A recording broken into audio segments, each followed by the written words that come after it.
제가 맡은 불교대학 강의가 불교 개론이더군요. 네, 불교 개론인데, 제가 듣기로는 지금 불교대학에 나오시는 분들이 상당한 이제, 경력을 지니신 분들이라고 들었어요. 불교대학을 아주 오랫동안 다니셨다면서요? 아유, 반갑습니다. 네. 그래서 불교대학 강의를 아주 많이 들으셨을 텐데, 개론은 듣는데 아마 도사가 되시지 않으셨을까? 그런 생각이 듭니다. 네. 이번 그 불교대학만 하더라도 앞에 불교 입문 들으셨죠? 예, 그리고 또 부처님의 생애도 또 들으셨죠? 예, 그래서 사실 불교 개론을 좀 다시 하기가 좀 멋쩍긴 한데, 네. 그래도 불교 개론이니만큼 여러분들을 위해서 최선을 다해 보도록 하겠습니다. 개론이라는 것, 그 불교대학 몇 년씩 나오신 분들은 불교 개론 다 들어보셨죠? 사실. 예, 들어보신 분 한번 손 한번 들어보세요. 생각보다 그렇게, 예, 많이 들으셨군요. 그래도 생각보다 많지는 않으시네요. 자, 개론이라고 하는 게 뭘까요? 네. 개론은요, 어떤 특정 주제에 관해서요, 그 주제가 가지고 있는 일정한 개념들이 있습니다. 네, 핵심적인 개념들이 있고, 그 개념들이 작동하는 원리가 있어요. 네, 그 특정 주제가 가지고 있는 개념과 작동하는 원리에 대해서 전체적인 대략적인 틀을 잡아주는 것이 바로 개론이라고 합니다. 네. 그래서 불교 개론이라고 한다면 여러분들이 불교를 구성하고 있는 가장 중요한 요소들과 그 요소들이 어떻게 작동을 하고 있는가, 그게 어떤 원리로 움직이고 있는가, 이것을 대략적으로 자기 마음 안에, 자기의 지적 구조 안에 잘 만들어내는 거예요. 네. 그래서 이 틀 안에다가 뭘 잡아 넣느냐 하면 더 깊고 더 높은 수승한 법문들을 그 안에 차곡차곡 쌓아 올리시는 거예요. 그러니까 개론을 통해서 내가 바탕을 잘 만들어 놓지 못하면, 개론은 기초입니다. 네, 그렇죠? 기초 공사가 부실하면 건물이 어떻게 될까요? 예, 무너집니다. 네, 그래서 가장 기본적인 것이 사실은 뭐하고 통해요? 가장 높은 데하고 같이 통하게 되어 있어요. 네. 기본이 곧 최고로 올라가는 사다리이자 곧 최고 그 자체이기도 해요. 네. 그래서 여러분들하고요, 불교 개론 시간이니까 제 나름대로 욕심 같으면 뭐 아주 더 여러분들 더 재밌어 할 만한 내용을 좀 하고 싶었지만, 그래도 개론에 초점을 맞추고 그 개론 중에서도 좀 더 여러분들이 심도 깊게 봐야 할 것들이 있다 싶으면 그것만 별도로 빼서 다시 설명드리겠습니다. 그래서 강의를 할 때 앞에 50분은 1부라고 하고요, 뒤에 50분은 2부라고 한다면요, 앞에 1부는 오늘 같이 이야기를 해볼 그런 개론에 대해서, 전체적인 주제에 대해서 한번 살펴보는 시간을 가지게 할 거고요. 두 번째는 제가 생각하기에 이것만큼은 꼭 배워가셔야 된다. 아주 핵심적인 내용이 바로 이것이다. 오늘의 주제는 그걸 다루는 시간으로 해보도록 하겠습니다. 자, 불교에 개론했을 때, 불교라고 했을 때 불학이 있고요. 불학은 뭘까요? 불교를 학문적으로 접근하는 불교 학문이죠. 네. 불법은 뭘까요? 예, 부처님의 가르침 중에서도요, 부처님의 가르침인데, 부처님의 가르침 중에서도 진리에 대해서 설하시고 그 진리를 내가 증득할 수 있는 수행법, 그걸 불법이라고 제한되어서 가리키는 겁니다. 그럼 불교란 뭘까요? 불교는 불법에다가 플러스 신앙심을 더한 것이 불교입니다. 종교로서의 불교예요. 불법은 깨달음을 얻을 수 있는 방법을 불법이라고 합니다. 네, 그러니까 우리는 불교 안에 뭐가 포함되어져 있어요? 불법이 사실 포함되어져 있는 거죠. 네. 자, 그래서 오늘은 불교이니만큼 불교에 대해서 여러분들과 이야기를 나눌 건데요. 불교를 구성하고 있는 가장 중요한 핵심 요소, 이걸 빼면 불교가 아니다. 이렇게 얘기할 수 있는 것이 세 가지가 있습니다. 뭐가 있을까요? 야, 역시. 예, 좋습니다. 물어봤는데 아무도 대답을 안 하고 고요하게만 하면 예, 멋쩍죠? 네, 맞습니다. 불법성입니다. 불법성 중에서도요, 저는 이번 불교 개론에 있어가지고 세 가지 요소를 했을 때, 부처님이죠. 법은 부처님의 가르침이죠. 승은요, 부처님의 가르침을 수행하는 사람들로 정의를 내리고 승을 하도록 할게요. 네. 자, 그러면 불법승 중에서요, 이 불교를 배우는 가장 좋은, 불교를 배우는 데 있어가지고 가장 좋은 시작점은 어디에서부터 시작하는 게 가장 좋은 시작점일까요? 초발심. 아, 예, 초발심 맞습니다. 네. 근데 불법승 3개 중에서요. 아, 예, 불 맞습니다. 예, 맞습니다. 불이 우리가 불교를 배울 때 가장 시작하기 좋은 출발점이에요. 왜 그럴까요? 왜 그럴까요? 네, 이거는 너무 상식적인 이야기이기도 하죠. 우리가 내가 성공하고 싶으면은요, 내가 사업적으로 성공하고 싶으면 누구의 이야기를 가장 먼저 들어보는 게 좋아요? 맞습니다. 맞습니다. 예, 예, 맞아요. 불교를 만들고 불교를 우리에게 알려주신 분이 누구죠? 예, 그러니까 우리는 누구를 먼저 배워보는 게 불교를 가장 올바르게 이해하는 길이 될까요? 맞습니다. 부처님을 이해하는 게 가장 올바른 방법이 될 거예요. 자, 부처님의 생애라고 했을 때 우리는 부처님의 생애를 좀 알아봅시다. 부처님으로부터 출발을 하는 것이 불교를 배우고 이해하는 데 가장 좋은 방법입니다. 이렇게 말씀을 드렸는데, 그럼 우리는 부처님의 어디서부터 출발을 하는 게 좋을까요? 자, 우리가 어떤 사업가가 있어요. 사업가가 대성공을 거뒀어요.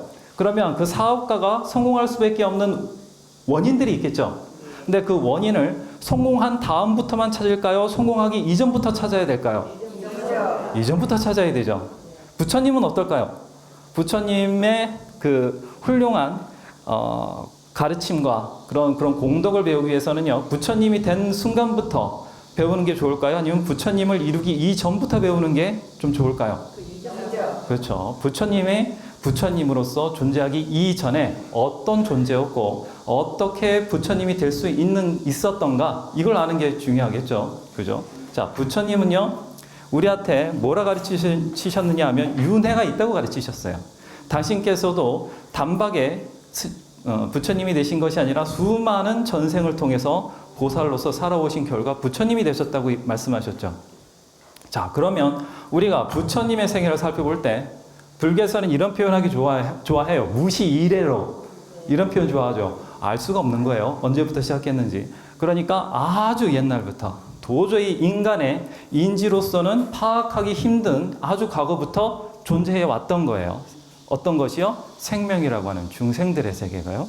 자, 부처님도 마찬가지였겠죠. 석가모니 부처님께서도요. 자, 무시이래로 부처님께서 존재하셨어요. 자, 그런데 부처님이 무시이래로 처음부터 부처님이 좀 더 할까요? 자, 여기 부처님이라고 할게요. 부처님. 예. 자, 부처님이 여기 계셨는데, 자, 부처님이 되시기 이전에 부처님은 어떤 존재였을까요? 보살, 1번 보살, 2번 중생. 그렇죠. 중생이었을 때도 있고 보살이었을 때도 있을 거예요. 그러면 보살이었을 때가 더 길었을까요? 중생이었을 때가 더 길었을까요? 맞습니다. 한참 길었겠죠. 예, 아주 이거보다 더 길었을 거예요. 예. 여기서부터 여기까지는 부처님도 뭐였어요? 중생이었어요. 네, 근데 여기서부터 어떤 일이 터져서 여기서부터 여기까지는 뭐로서 살아오셨어요? 보살로서 살아오셨어요. 그리고 무언가 결정적인 일이 터져가지고 단 한 번의 생에 이 무수하게 많은 윤회의 삶 속에서 단 한 번만 뭐로 사셨어요? 그러니까 우리가 부처님을 이해하고 배우기 위해서는 부처님이 이번 생에 단 한 번 태어나셨죠. 시다르타로 태어나서 석가모니가 되신 이 한 번만의 생애만 살펴본다면 사실은 나머지 대부분에 해당하는 부처님의 삶을 이해할 수가 있을까요? 없을까요? 그렇죠. 이것만 보면은 제대로 이해가 안 되는 거예요. 그죠? 그럼 어떤 사람을 보더라도 그 사람이 지금 가지고 있는 것만 보면 그 사람이 과거에 어떤 삶을 살아왔는지 모른다면 그 사람이 진정으로 어떤 사람인지 이해하기가 힘들겠죠. 왜 저 사람이 저렇게 생각을 가지고 있고 저렇게 습관을 가지고 있고 이걸 이해하기가 힘들단 말이에요. 그렇지만 그 사람이 태어나서부터 살아온 인생의 역정을 다 꿰뚫어 알게 된다면 우리는 저 사람이 어떤 생각을 할 것이고 앞으로 어떻게 살아갈 것인가까지도 예측이 가능해지죠. 맞습니다. 그래서 우리는 부처님이 중생이었을 때 하고요, 보살이었을 때, 네. 그리고 부처님이었을 때, 이렇게 세 가지를 한번 살펴볼 수 있어야 돼요. 네. 다 살펴봤으면 좋겠지만 제 강의 시간이 그렇게 길지 않은 관계로 또 개론이 어떤 거라고요? 대략적으로 틀을 잡아드리는 거기 때문에 핵심적인 포인트만 딱딱 짚고 넘어가겠습니다. 부처님은 좀 타고나신 근기가 좋으셨나 봐요. 중생이었을 때 뭘 하셨느냐 하면은요, 많은 공덕을 쌓으셨어요.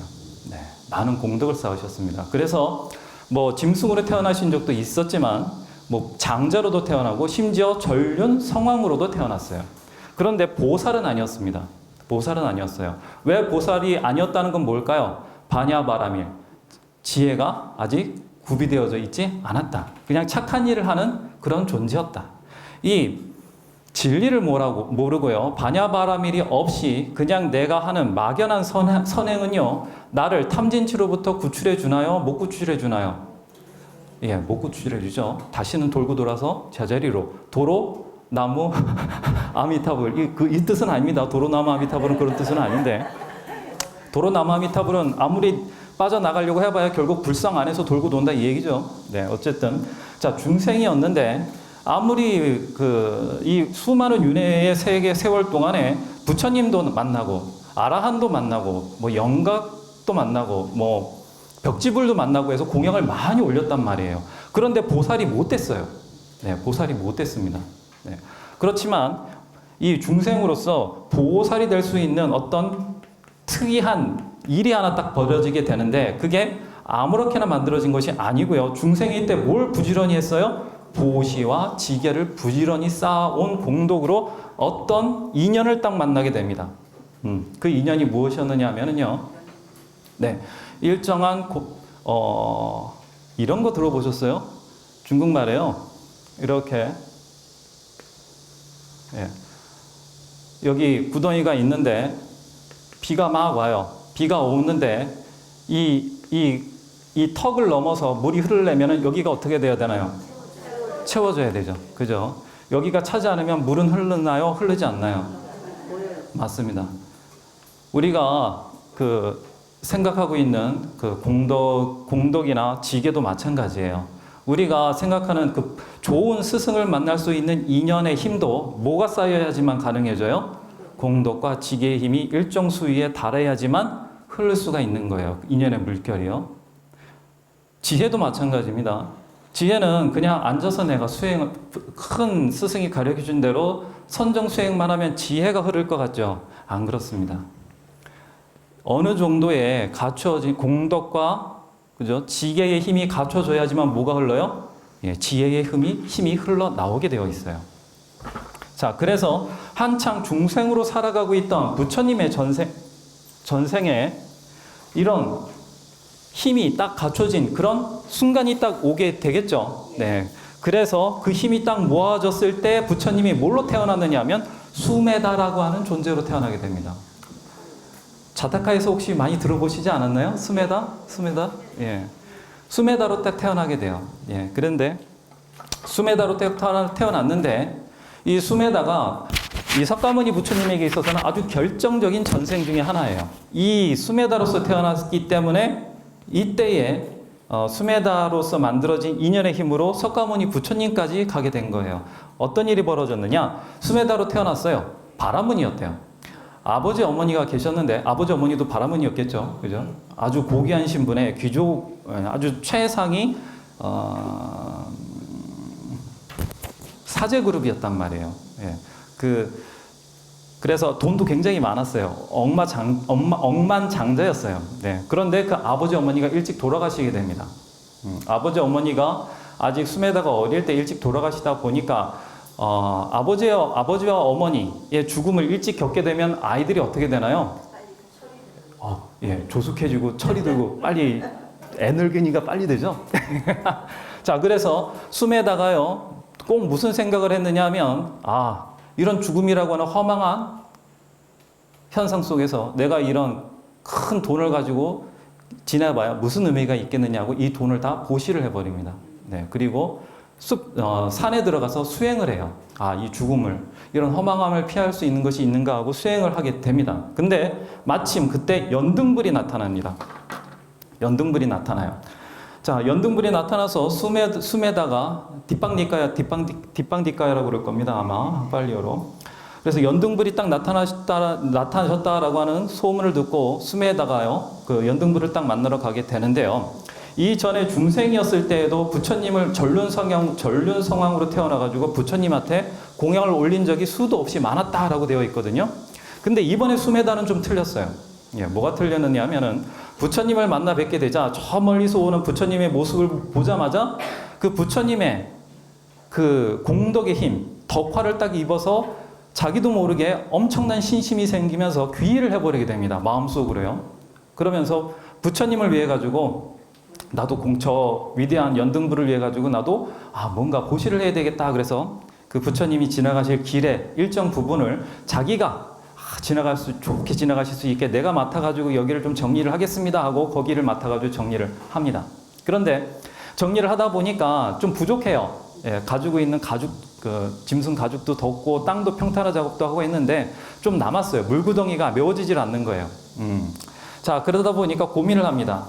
내가 부처님한테 무언가 공덕을 지을 것인데 내가 나의 몸을 쓰지 않고 물질로만 공덕을 짓는 것보다는 오히려 내가 가지고 있는 모든 것을 부처님을 향해 가지고 보시함으로써 공덕을 짓는 것이 좋겠다라고 생각을 합니다. 예, 그래서 어떻게 해요? 물구덩이 위에 자기 몸을 올려놓습니다. 그리고 머리를 쫙 펼쳐놔요. 자, 그런데 이렇게 부처님한테 공덕만 지은 것이 아니라 부처님이 오시는 것을 보고 자기도 모르게 마음속에서 한 가지 특별한 생각을 하게 돼요. 네, 어떤 생각을 하게 되었을까요? 네, 맞습니다. 서원을 해요. 서원을. 어떻게 서원을 냈느냐면요. 내가 지금 당장이라도 저 연등불 부처님을 따라서, 연등불 부처님 혼자 계신 게 아니라 옆에 이제 많은 제자인 스님들도 많이 계셨겠죠. 저 스님들의 무리 속에 들어가서 나의 번뇌를 불태워 없애고 이 삼계를 떠나는 것은 쉬운 일일 것이다. 그렇지만 내가 아직도 무지의 껍질을 뒤집어 쓰고서 깨달음을 얻지 못한 상태에서 그렇게 하는 것은 정말로 옳지 못한 것 같다. 아직도 저밖에는 많은 사람들이 고통받고 있는데 내가 보살로서 저 많은 사람들을 구제하고 난 뒤에 그런 깨달음에 들어가는 것이 정령코 옳으리라 라고 발언을 합니다. 자, 그러니까 어떤 일이 일어났나요? 이 전생에는 한 번도 그런 발언을 낸 적이 없었어요. 그래서 부처님이 공양을 받고 그냥 지나가시기 일쑤였는데 이때만큼은 틀렸습니다. 예, 서원. 우리 인과 많이 들었죠? 인과요. 지은 대로 받는다고요. 부처님께서, 석가모니 부처님께서도 신구의 삼업 중에서 어떤 업이 가장 강하고 중요한 업이라고 하셨나요? 신구의 삼업 중에서 말로 하는 업, 몸으로 짓는 업, 생각으로 짓는 업. 생각입니다. 생각으로 짓는 업이 가장 중요하고 가장 무서운 업이에요. 말은 자기 혼자 나오나요? 아니면 생각을 한 다음에 나오나요? 네, 그렇죠. 몸은 어때요? 지가 멋대로 움직이나요? 아니면 내 손이 내 말을 안 듣고 막 움직이나요? 내 머리로. 그렇죠? 생각을 거치지 않은 업은 있나요? 없나요? 없습니다. 빈녀 1등 들어보셨나요? 아무리 빈녀 1등, 아주 가난한 여인이 정말 자기가 가지고 있는 모든 재산을 털어서 자기의 간절함, 온 마음을 바쳐가지고 딱 올린 등불이 있었죠. 그래서 아난이 이 새벽이 되고 저 불나면 위험하니까 끌려고 했는데 꺼지던가요? 안 꺼지던가요? 부처님이 오셔가지고 뭐라고 그러시죠? 아난아. 맞습니다. 아난아. 그건 너의 힘으로, 너의 위신력으로, 너의 신통력으로 끌 수가 없느니라. 저것은 부처가 와야, 나 정도 돼야 저걸 끌 수가 있다. 왜냐하면 저 빈녀는, 저 가난한 여인은 정말로 자기의 마음을 다 바쳐서 한 것이 올렸기 때문에 그렇다. 이렇게 말씀을 하십니다. 그 가난한 여인은요, 깨달음도 없었어요. 그죠? 그러니까 가난하게 살았겠죠. 가난하다 보니까 공덕이 많았을까요? 없었을까요? 없었어요. 재산도 없었어요. 네. 그런데 오로지 뭐 하나만큼은 있는 정성을 다해가지고 올렸나요? 그렇죠. 자기의 온 마음을 담아가지고 아주 작은 등불 하나를 올린 겁니다. 그거에 담겨져 있는 공덕의 힘이 누구하고 맞먹었다고요? 부처님하고 맞먹었다고요. 생각으로 짓는 업의 힘이 그만큼 강한 겁니다. 숨에다가 연등불 부처님을 위해서 엎드린 상태로 내가 진정코 이대로 나 혼자를 위한 깨달음이 아니라 중생들을 위한 깨달음을 진정코 이뤄서 수많은 보살 중생들을 구제하겠습니다 라고 발언을 하는 순간, 부처님한테 귀의했죠. 귀의한 상태에서 발언을 하는 순간 어떤 현상이 벌어졌을까요? 연등불 부처님과 수메다 사이에 인연의 고리가 딱 생기게 된 겁니다. 예. 자, 서원을 세웠을 때 수메다가 아무에 대한 서원을 세운 게 아니에요. 난 이런 서원을 반드시 행하겠습니다 라고 누구한테 했어요? 비록 자기 마음이지만 부처님한테 했어요. 자기 자신을 위해서 했나요? 일체 중생을 위해서 했나요? 일체 중생을 위해서 했어요. 그리고 이 서원을 할 때에 이런 서원을 할 때에 이 연등불 부처님에게 이런 서원을 할 때에 숨에다가 나는 이 서원을 어떤 짧은 시간 안에 하겠습니다라고 했나요? 아니면 세세 생생하겠다고 했나요? 세세 생생하게 했다고 했어요. 자, 부처님에게 한 약속은요, 중생심으로서의 내가 한 약속이지만 부처님하고의 한 약속은요, 서로 인연을 딱 맺어지게 되죠. 그러면 나의 약속이 누구의 마음속에 들어가게 돼요? 부처님의 마음속에 들어가게 됩니다. 부처님의 마음은요, 중생처럼 변하거나 사라지거나 없어지거나 합니까? 아니면 청정하고 늘 변함없이 그대로 이 세상이 변함없이 계속 존재하는 것이 불성이죠. 부처님의 마음이죠. 그러면 중생이라고 하는 나의 마음은 사라졌다 생겼다, 없어졌다 일어났다, 윤회할 때마다 이랬다 저랬다 할 수 있어요. 그렇지만 부처님하고의 약속은요, 부처님이 변하지 않은 한 그 약속은 사라집니까? 안 사라집니까? 안 사라지죠. 내가 어떤 몸을 하고 어떤 마음을 하고 또 다른 존재로 태어난다고 한들 그 약속의 끈, 인연의 끈은 사라집니까? 안 사라집니까? 안 사라져요. 안 사라지죠. 왜냐하면 부처님이 변심하지 않는 한 그 약속도 변합니까? 안 변합니까? 안 변하는 거예요.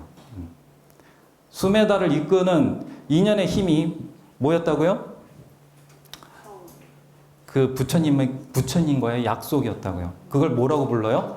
서원이라고 부르고, 서원을 낸 것을 우리는 발원이라고 합니다.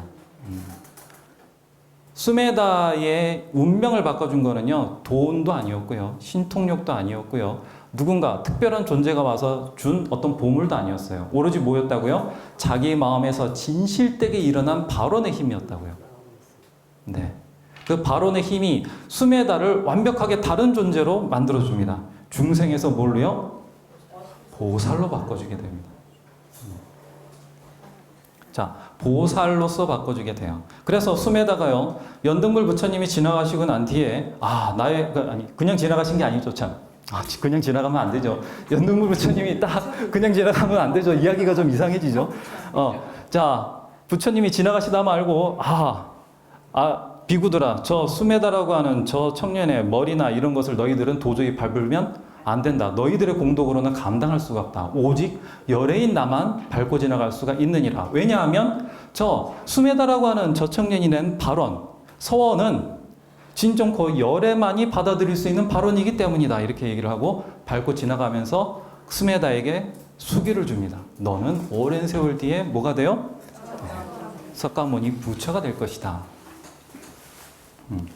자, 수메다가요, 그 얘기를 딱 듣고요, 연등불 부처님이 지나가신 뒤에 딱 일어나가지고 그 자리에 앉습니다. 앉아가지고 무엇을 하느냐? 곰곰이 생각합니다.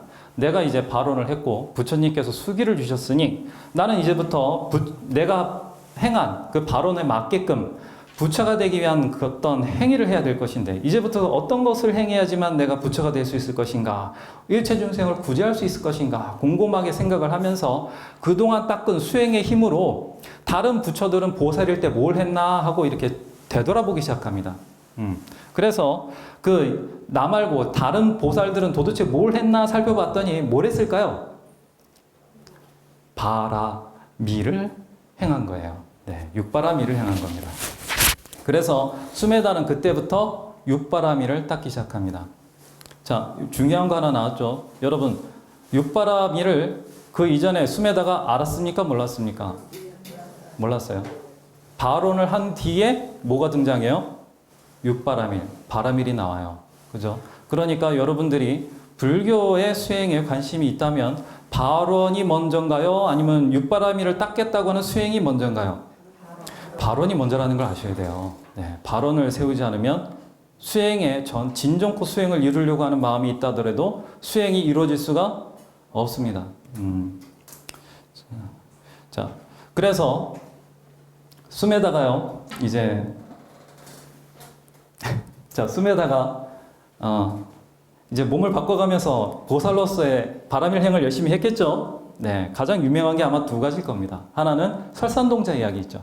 예, 누구나 다 아실 겁니다. 설산동자 이야기 잘 기억나시나요? 그 설산동자가 그 보살로서 아직 깨달음을 이루지 못했죠. 깨달음을 이루고 싶어가지고 설산에서 수행을 할 때의 이야기예요. 그래서 제석천이 그걸 보고 있다가 그 설산동자를 도와주기 위해 가지고 악귀로 등장하는 그러한 이야기죠. 혹시 모르시는 분 계시나요? 모르세요? 간략하게만 말씀드릴게요. 설산동자가 딱 수행을 하고 있는데 도저히 깨달음을 이룰 수가 없는 겁니다. 네. 그래가지고 아주 힘들게 이렇게 수행을 하고 있으니까 제석천이 그걸 보고 있다가요. 야, 저런 훌륭한 수행자가 저렇게 애타게 부처님의 법을 이루려고 하는데 미쳐. 아직 부처님의 가르침을 들을 수 있는 인연이 없어가지고 저렇게 수행의 진도가 없구나 해가지고 그 수행자를 위해 가지고 나찰로 딱 변합니다. 그래가지고 나찰이 돼가지고요. 그 수행자에게 딱 가가지고 그 개송을 하나 읊어줘요. 잠깐만요. 개송 좀 한번 말씀드려 볼게요. 여기 있군요. 자, 나찰기가 딱 배고픈 아주 굶어가지고 삐쩍 마른 나찰기의 형상이 돼가지고 뭐라고 읊느냐면요. 인연으로 이루어진 모든 것은 변하지 않는 것이 없으니 이를 생멸하는 법이라 한다. 무상이죠? 네. 이렇게 딱 읊고 가만히 있습니다. 설산동자가 그걸 듣고 이건 진짜 진리다. 이건 누가 설했는가 하고 찾아보니까 나찰이 있는 거예요. 예. 나찰이 야차죠. 자, 그래서 야차에게 가서 이 나머지 글귀 좀 알려주십시오 하니까 알려줍니까? 안 알려줍니까? 안 알려주죠. 나 배고파 죽겠는데 그런 걸 알려달라니 너 참 염치가 없구나. 내 배고픔을 어떻게 좀 해결한 뒤에나 좀 들려달라고 하든지 해라 하니까 설산동자가 그럼 제가 그걸 들려주시면 제가 나찰님의 입으로 뛰어들겠습니다. 이렇게 얘기를 합니다. 예, 그러니까 나찰이 정말이냐? 그러니까 정말입니다. 이렇게 얘기를 해요. 수행자가 어찌 거짓말을 하겠습니까? 그걸 믿고 나찰이 마지막 다음 글귀를 이야기해 주죠. 자, 마음속 번뇌가 일어나고 사라짐을 멸하니 불성을 깨달아 정멸함은 진정한 즐거움이다. 이렇게 설명을 해줍니다. 그러니까 설산동자가 딱 나무 위로 기어 올라갑니다. 딱 올라가가지고 하늘을 향해가지고 이렇게 얘기해요. 탐욕스럽고 인색한 사람들이여, 적게 무시하고 많이 뽐내는 사람들이여, 모두 내가 진리를 깨닫기 위해 이 하나의 개성을 듣기 위해 몸을 보시하는 것을 보시오 하고 딱 몸을 던집니다. 네. 그러니까 나찰이 입을 쫙 벌리고 있던 나찰이 뭐로 갑자기 변해요? 본래의 모습인 제속천으로 딱 변해서 안전하게 그 설산동자를 딱 받아주게 됩니다. 이 설산동자 이야기는 두 가지죠. 네. 하나는 이 설산동자는 그러니까 설산동자하고요. 그 설산동자 이야기는 그 보살로서의 이야기를 여러분들이 많이 들어보셨을 텐데 보통 자타카라고 많이 하죠. 혹시 자타카 이야기 들어보신 분 있나요? 부처님의 전생당 보살이었을 때의 삶을 모아놓은 이야기집이 자타카인데요. 이 자타카에 나오는 보살의 모습을 살펴볼 때 딱 두 가지 정도로 나눠집니다. 하나는 뭘까요? 스스로 깨달음을 얻기 위한 상구보리로서의 행을 하는 보살의 모습이 나옵니다. 설산동자가 딱 그 형태예요. 네, 깨달음을 얻기 위해 가지고 스스로 자기가 장님인 채로 남을 구할 수가 없죠. 예, 그래서 자리를 하려고 합니다. 자리를 하는데 특징이 있어요. 뭐냐면 반드시 무아를 깨달으려고 합니다. 예. 무아를 깨달으려고 합니다. 이걸 무아라고 표현을 하지만 사실 글은 무아지만 대승에서는 이걸 뭐라고 불러요? 공에 대한 깨달음이라고 부르죠. 예, 나중에 따로 지금 설명 안 할게요. 나중에 따로 언급할 시간이 있을 겁니다. 어쨌든 상구 보리를 하는 보살로서의 모습이 표현되는 그러한 모습이 있고요. 또 하나는 뭐가 있을까요, 그럼? 예, 한 가지를 말하면 잘 아시죠? 이타를 행하는 보살로서의 모습이 등장합니다. 부처님이 우리에게 보여주는 자기의 보살의 모습은 두 가지예요. 깨달음을 얻으려고 하는 보살의 모습이 한 가지가 있고요. 깨달음을 얻어서 중생을 구제하려고 하는 이타행을 하는 보살의 모습, 딱 두 가지 유형으로 나눠지는 게 석가모니 부처님의 보살의 모습입니다. 먼저 어떤 걸 이루어야 될까요? 이게 1등입니다. 네. 자기를 구원해야 남도 구원할 수가 있는 거예요. 자, 그래서 설산동자 같은 경우에는요, 자리를 이루는 보살의 모습을 여러분들에게 표현해주고 있는 거예요. 자, 그런데 무아, 내가 사실은, 무아는 지금 설명하다 보면 이거 부처님 일대일 다 못하니까요. 자, 그런데 설산동자가 몸을 던지기 전에 뭐라고 그러나요? 야, 저 인색한 사람들, 보시를 정말 안 하는 사람들, 나를 좀 보시오. 내 진리를 위해서 몸을 던지는 나를 좀 보시오. 그러면서 몸을 던지죠. 인간에게 있어서 가장 소중한 게 뭐예요? 돈인가요? 요즘은 돈이라고 할 것도 같아요. 뭐 비트코인 이런 거 얘기할 것도 같아요. 인간에게 있어서 정말 소중한 거는 자기 자신의 생명이죠. 자기 생명만큼 소중한 건 없습니다. 그런데요, 설산동자는 서슴없이 몸을 던졌어요. 나의 생명이 단 한 번밖에 없는 거라고 그러면 몸을 던질 수가 있을까요, 없을까요? 없어요. 제가 설산동자라고 하더라도 나 좀 고민 좀 해보고 딴 방법 있나 한번 찾아보고 올게. 야차야, 좀 우리 나중에 만나자 이럴 것 같은데 아니에요. 그렇게 안 했어요. 왜 그랬을까요? 윤회라고 하는 걸 설산동자가 진실하게 믿었기 때문에 스스럼 없이 몸을 던졌던 겁니다. 이번 생애에 내가 깨달음을 얻고 일찍 죽는다 하더라도 그게 깨달음을 얻는 실패가 아니라 내가 쌓아온 보시와 공덕으로 인해 가지고 다음 생애에 출발할 때는 나는 훨씬 더 좋은 조건을 가지고 다시 도전을 할 수 있다라고 하는 그런 생각을 하면 몸을 던지는 것이 손해인가요? 아니면은 더 이득을 보는 현명한 행동인가요? 보살은 죽음을 두려워하나요? 그런 보살은? 윤회를 두려워하나요? 보살은 윤회를 두려워하지 않습니다. 죽음을 두려워하지도 않아요. 뭘 두려워해요? 오로지 보살도에서 물러나는 것만을 두려워할 뿐입니다. 그래서 설산동자가 보여주는 것은 두 가지죠. 윤회를 진실히 믿는 사람만이 보살도를 행할 수 있다는 거예요. 내가 윤회를 믿지 않고 인가를 믿지 않으면 보살도를 행할 수가 없어요. 보살도 자체를 이해할 수가 없습니다. 두 번째, 설산동자가 몸을 던지면서 세상에 인색한 사람들, 좀 나 좀 보고 좀 배워보시오 이렇게 얘기를 하죠. 그럼 부처님이 가르쳐주신 불도에 들어갈 때에 깨달음을 이루기 이전에 가장 먼저 닦아야 될 게 뭐예요? 가장 먼저 버려야 될 게 뭐예요?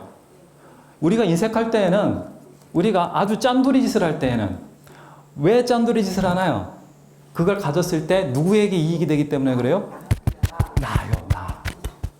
놀부가요. 자린고비가요. 어떤 걸 아끼고 아낄 때는요, 그 아끼는 중심에는 누가 있어요? 남한테 주려고 아끼는 거 아니죠.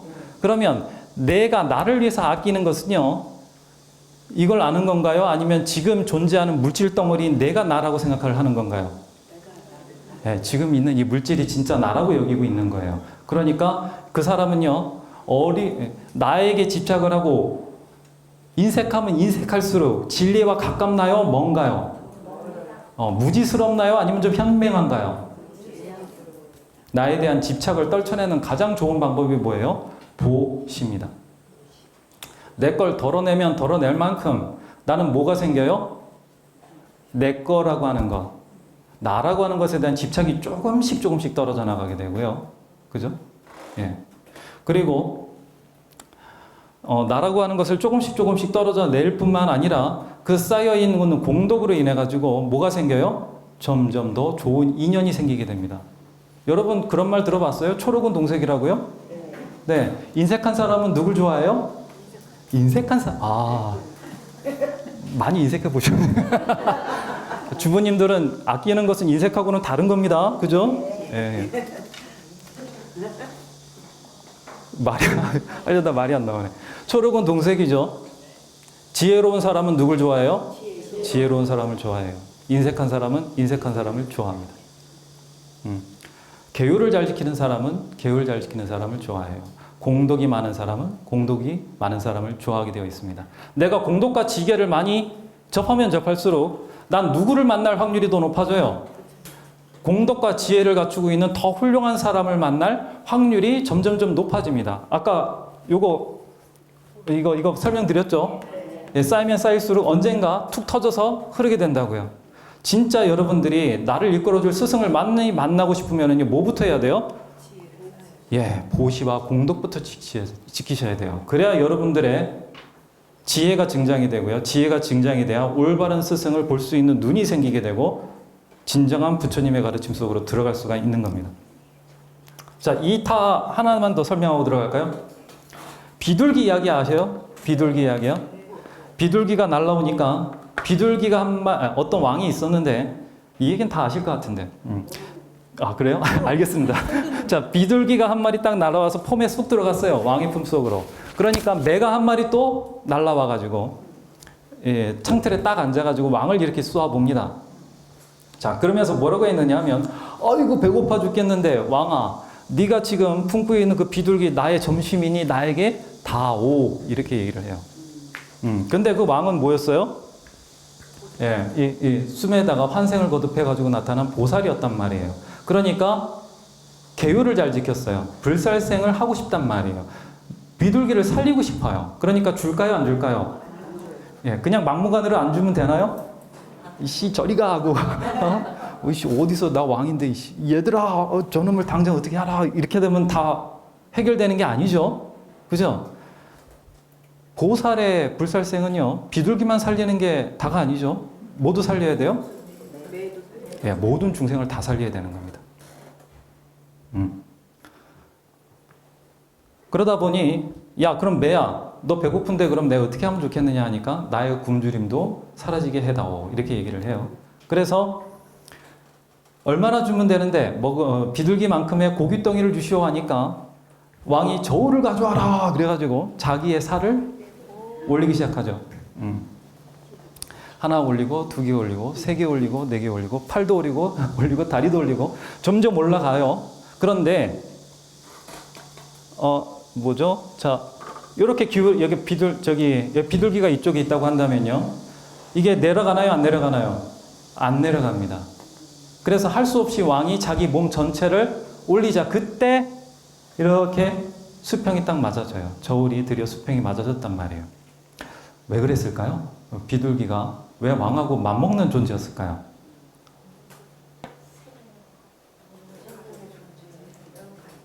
네? 오, 맞습니다. 정답 잘 말씀하셨네요.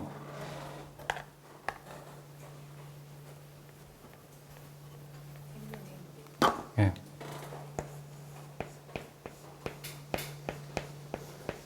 생명의 본질은 다 같기 때문에 그렇습니다. 작은 비둘기, 작은 개미라 하더라도 인간과 인간이라 하더라도 생명이라고 한다면 그 본질은 다 같아요. 뭐만 다를 뿐이에요? 업이 다를 뿐이에요. 업의 무게만 차이가 있을 뿐입니다. 1000억을 버는 사람의 시간의 가치와 저 같은 사람의 시간의 가치는 같을 수가 없죠. 그렇죠? 그렇지만 그 사람의 시간이나 나의 시간이나 귀중한 건 똑같아요. 똑같아요. 그 사람 아무리 1000억을 번다고 하더라도 그 사람 한 시간이 소중하면 10,000원을 버는 나의 한 시간도 똑같이 귀중한 거예요. 왜 그래요? 본질은 같기 때문에 그렇습니다. 이 본질을 불교에서는 뭐라고 부르나요? 생명을 가진 모든 존재의 본질을 뭐라고 불러요?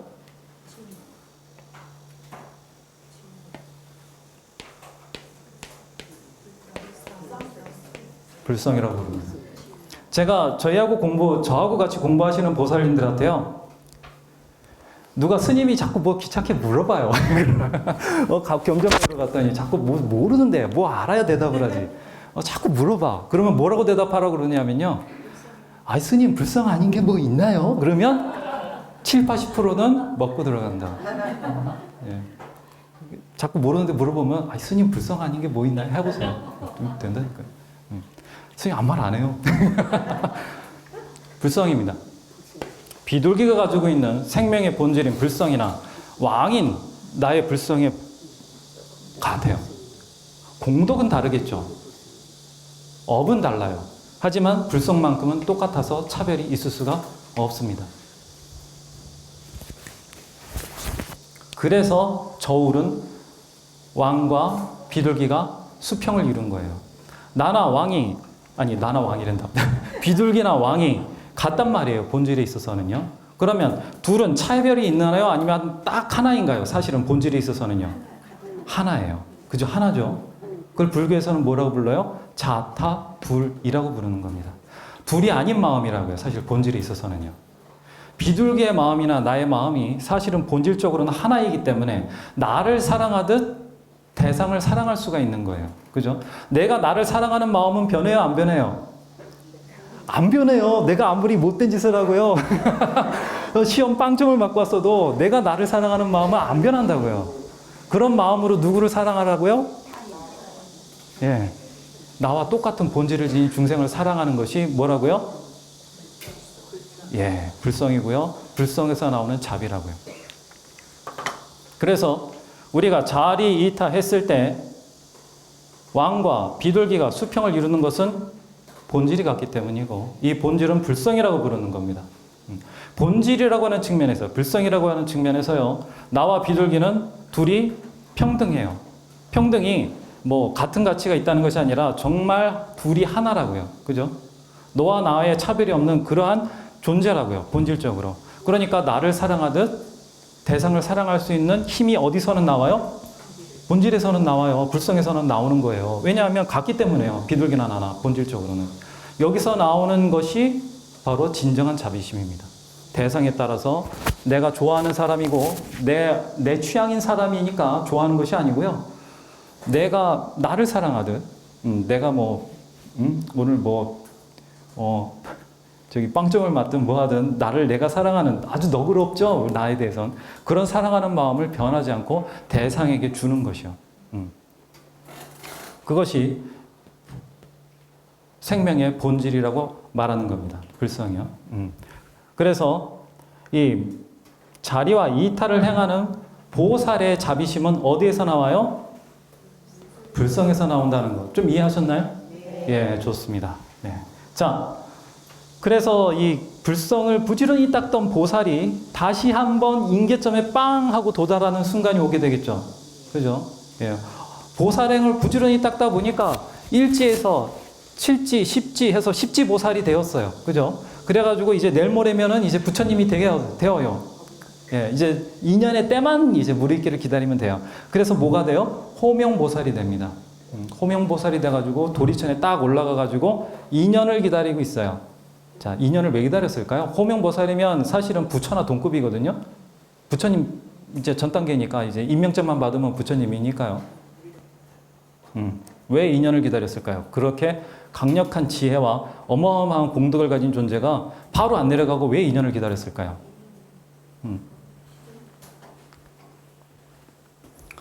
아무리 내가 공덕을 가지고 지혜를 가지고 있다 하더라도요. 2년이 없는 중생은 구제할 수가 있어요, 없어요? 왜 2년이 없으면 구제를 못하죠?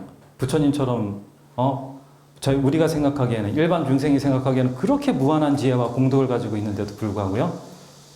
왜요? 왜 2년이 없으면 구제를 못하는 거죠? 다 시선을 피하시는 인간의 본질은 불성이고요. 그죠? 그죠? 인간의 본질은 불성입니다. 그죠? 그러면 인간이 자기 자신을 구할 수 있는 힘이 밖에 있다는 거예요? 내 안에 있다는 거예요? 그럼 인간은 자유의지를 가진 존재인가요? 아니면 운명에 왔다 갔다 하는 존재인가요? 자유의지를 가지고 있어요. 내가 내 자신을 구할 수 있는 건 누구밖에 없어요? 부처님이 아무리 공덕이 많고 지혜가 있다 하더라도 내가 스스로 원하지 않으면 굳이 할 수 있어요? 없어요? 그럼 부처님은 뭘 해야 돼요? 중생을 많이 구제할 수 있는 인연을 만들어낼 수 있는 힘을 가지신 분이니까 그걸 최대한 펼치시려고 해야 되겠죠. 본질적으로 중생과 부처님은 대등해요. 부처님이 아무리 구제하고 싶다고 중생을 이렇게 해라 저렇게 해라 마구 다룰 수가 없다고요. 인간도 본질적으로는 불성으로 동등하기 때문에 그렇습니다. 그래서 중생이 내가 나 자신을 정말로 구하고 싶으면 뭐 해야 돼요? 내 스스로 내 자신을 구해야 할 생각을 일으켜야 된다고요. 숨에다가 뭐 했다고요? 발언을 했듯이 인간도 발언을 해야지만 뭐 한다고요? 부처님이 내미시는 손길을 그제서야 쳐다보고 잡게 된다고요. 부처님은 늘 내밀고 계십니다. 광명을 늘 쏘고 계세요, 우리에게. 누가 안 잡고 있는 거예요? 왜 안 잡고 있죠? 안 보여. 이건 대답 잘하시네요. 맞습니다. 예, 우리 탐진 씨가 너무너무 좋아가지고요. 안 잡는 거예요, 우리가요. 이건 부처님 잘못 아니죠? 네. 자, 무슨 얘기가 나왔죠? 호명보살이 왜 인연을 기다려야만 했는가? 그래서 인연이 없으면 실제로 부처님이 계신다 하더라도 다 구제받을 수가 있다 없다? 없습니다. 인도에서 부처님이 실제로 계셨는데도 인도 전체가 변했나요? 안 변했나요? 안 변했습니다. 자, 그래서 그 인연처를 찾아가지고 유심히 살펴보시다가 어디로 딱 태어나시게 돼요? 마하부인 속으로 들어가게 되죠. 정반항하고요. 네, 그래서 시다르타 태자로 태어나게 되는 겁니다.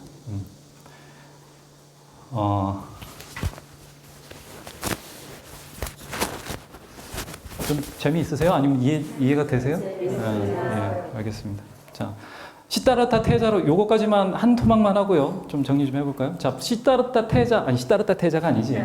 자, 룸비니 동산에서요. 저기 마야 부인께서 가다가 무수가 정말 아름답구나. 저희 가서 좀 거닐어 보자 하다가 시다르타 태자가 되는데 아기 부처님이 톡하고 옆구리에서 태어나게 되죠. 태어나시자마자 뭐 하십니까?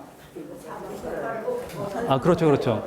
7걸음 한쪽으로만 걸으셨나요? 사방을 걸으셨나요? 사방을 그냥 예, 아마 그 마이클 잭슨을 보셨으면 뒤로도 걸으셨을 수도 있어요. 그러면서 사방을 걷고 뭐 하셨어요? 한 손으로는 다른 손으로는 그리고 뭘 눕히시죠? 천하 전 한 구절 더 눕히시죠. 자, 부처님 지금 아기로 태어났을 때는요 부처님인가요? 아직 보살인가요? 보살이에요. 그러면 이 아기가 걸은 것은요 부처로서 걸은 거예요? 아직 보살로서 걸은 거예요? 보살로서 걸은 거예요. 아직은 보살이니까요. 7걸음을 걸은 이유는 뭘까요? 아시는 분 많이 계시죠? 이거 워낙 많이들 얘기하시니까 17걸음 중에서 6걸음은 육도 윤회의 세계를 이야기합니다. 마지막 한 걸음은 뭘까요? 육도 윤회의 세계는 어떤 세계예요? 즐거운 세계예요? 아니면 사실은 고통에 절은 세계예요? 그죠? 한 걸음 더 나아가게 되면 고통에서 벗어난 진리의 세계예요. 네. 그거를 한쪽으로만 걸으신 것이 아니라 사방을 4군데를 걸으셨어요. 동서남북으로 해서. 그러면 6걸음만으로는 고통의 세계인데 한 걸음을 더 걸음으로써 이 진리로서 보살도로서 일체 중생을 행복하고 편안하고 고통을 없애주는 그러한 세상을 만드는데 어디를 빼놓고 만들겠다 아니면 사방 하나도 빼놓지 않고 모든 곳을 다 고통 없는 세계로 만들겠다.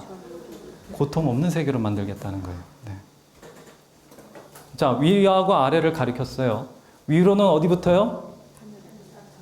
아래로는요? 지옥에 이르기까지 모든 중생을 다 6걸음보다 더 한 걸음 더 나간 고통 없는 세계로 만들겠다고 몸으로 말하신 거예요. 몸으로 말하신 겁니다. 숨에다가 발언하고 조금이라도 틀린 데가 있나요? 없죠. 숨에다가 했던 서원을 호명보살에서 아기 보살이 되자마자 태어나자 뭘 해요? 난 이런 서원을 세운 존재인데 이제 부처가 되려고 이 세상에 나왔으니 이제부터 이 서원을 실천하겠다. 몸으로 보여준 겁니다. 근데 이걸 중생이 잘 알아들어요? 못 알아들어요? 못 알아들어요. 그러니까 뭐 어떻게 하세요? 말로 한 번 더 하신 거예요. 개성을 한 번 더 읊으십니다. 자, 자, 요 개성 한 번만 말씀드리고, 자, 뭐라고 하시느냐면요. 자, 천상천하 유아독존, 삼계, 계고, 아당, 안지. 내용은 다 아시죠? 천상천하에, 네.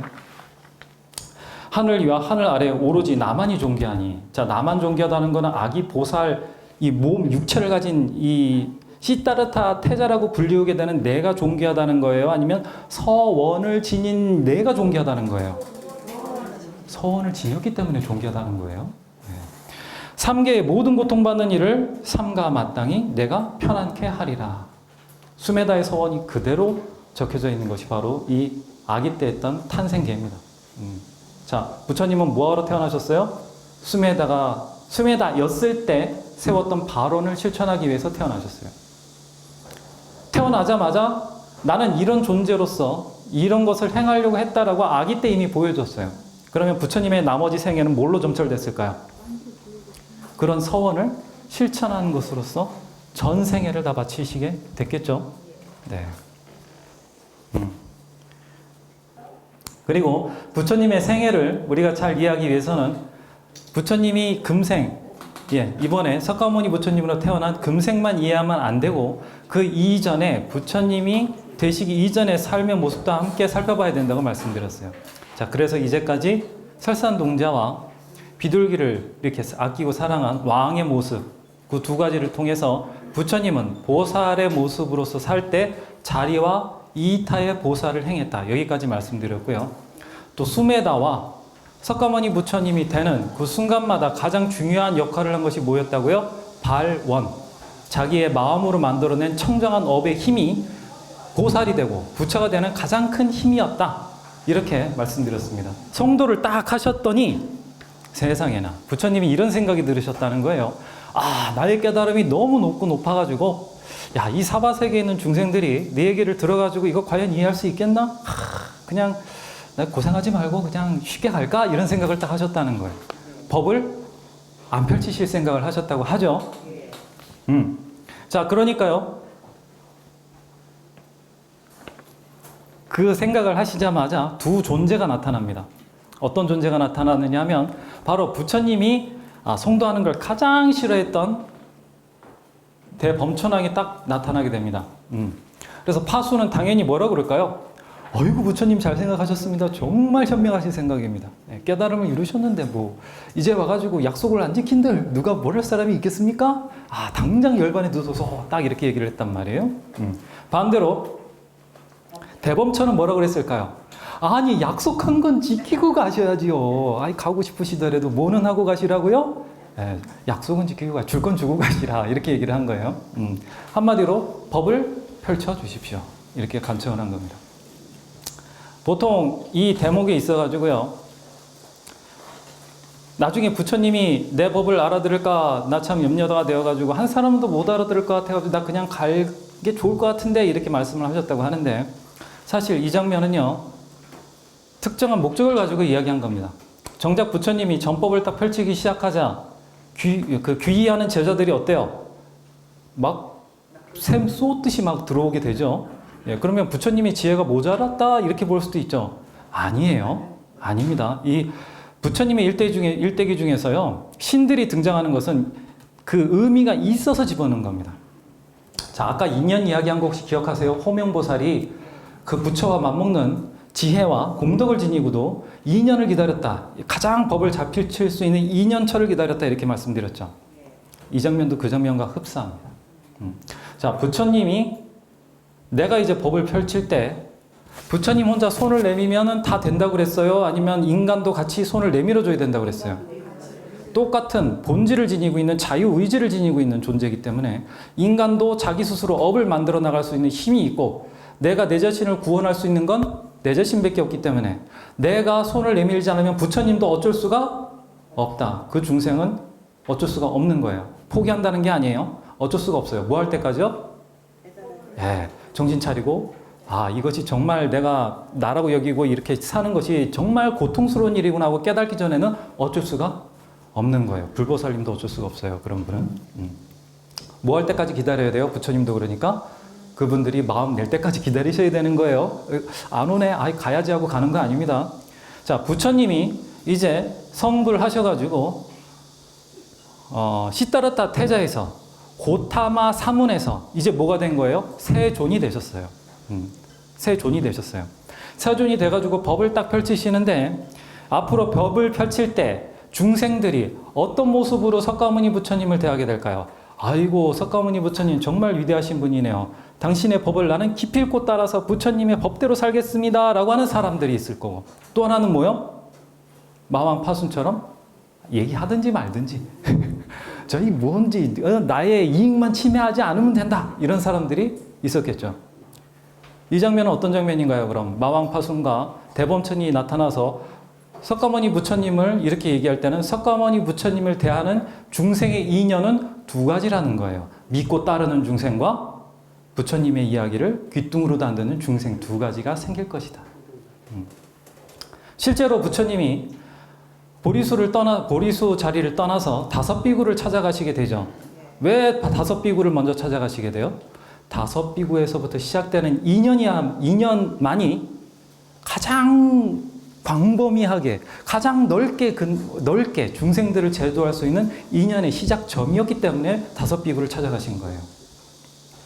근데 가다가 사람들 만나죠. 처음에는 상인을 만납니다. 두 명의 상인을요.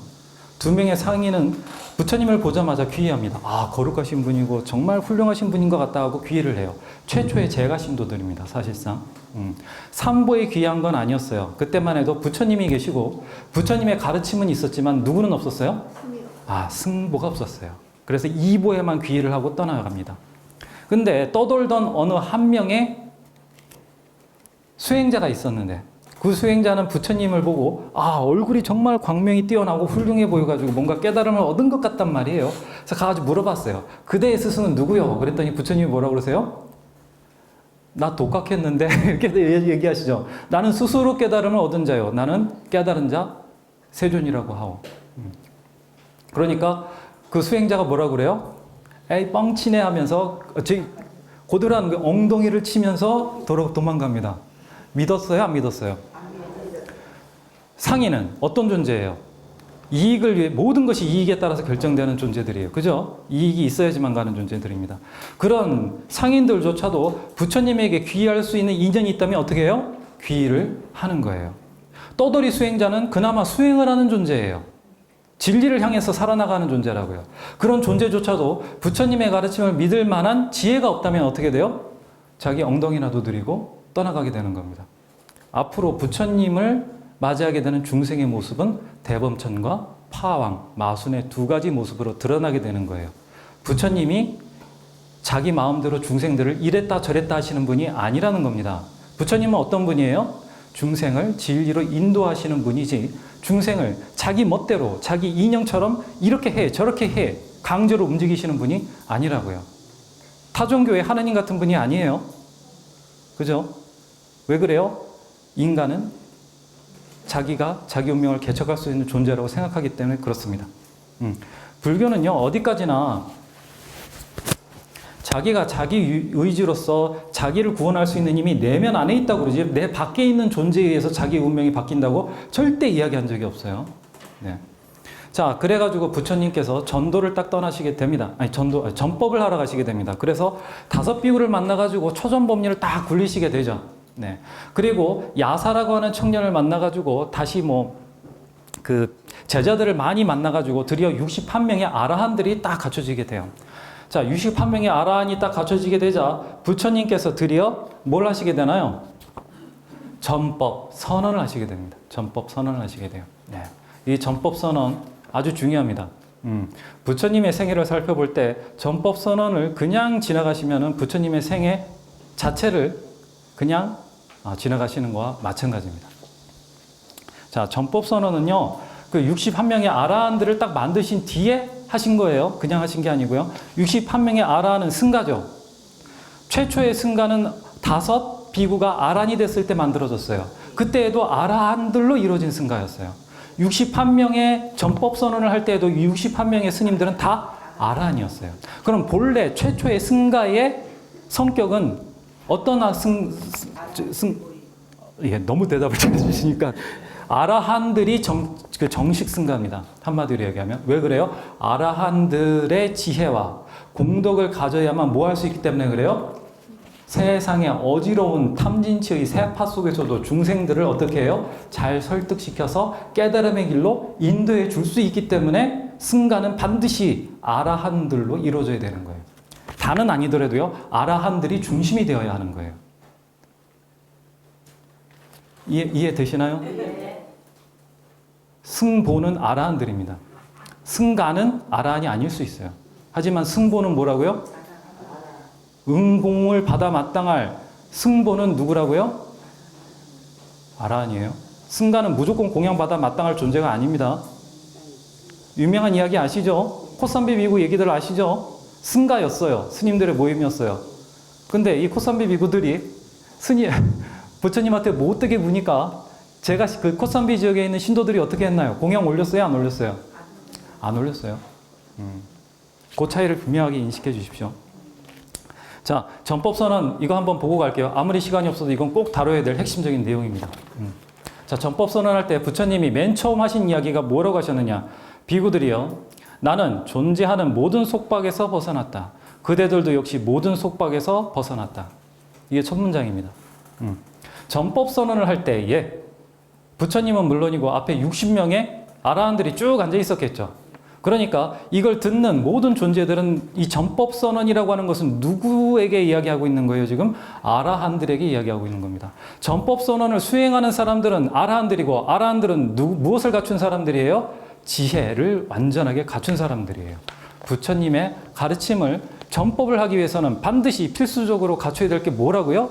지혜예요. 전법선언에서 요구하는 기준이 뭡니까 그럼? 지혜입니다. 전법이 제대로 안 돼요? 그럼 뭐가 없는 거예요? 부끄럽지만 스님들이 지혜가 없는 거예요. 승가가 제 역할을 못하고 있는 거예요. 그 다음 구절 한번 볼까요? 중생의 이익과 행복을 위해 길을 떠나라. 세상을 불쌍하고 가련히 여기며 신들과 사람들에게 이익과 안락함을 주기 위해 길을 떠나라. 이렇게 얘기하고 있습니다. 자, 전법선언을 행해야 할 뭐죠? 갑자기 생각이 안 나네. 그 전법선언을 할 수 있는 자격을 맨 처음에 얘기했죠? 아무나 하라는 게 아니에요. 아라한은 뭐 할 수 있어요? 최소한 자기 자신은 구한 사람들이에요. 장님을 인도할 수는 없어요. 그죠?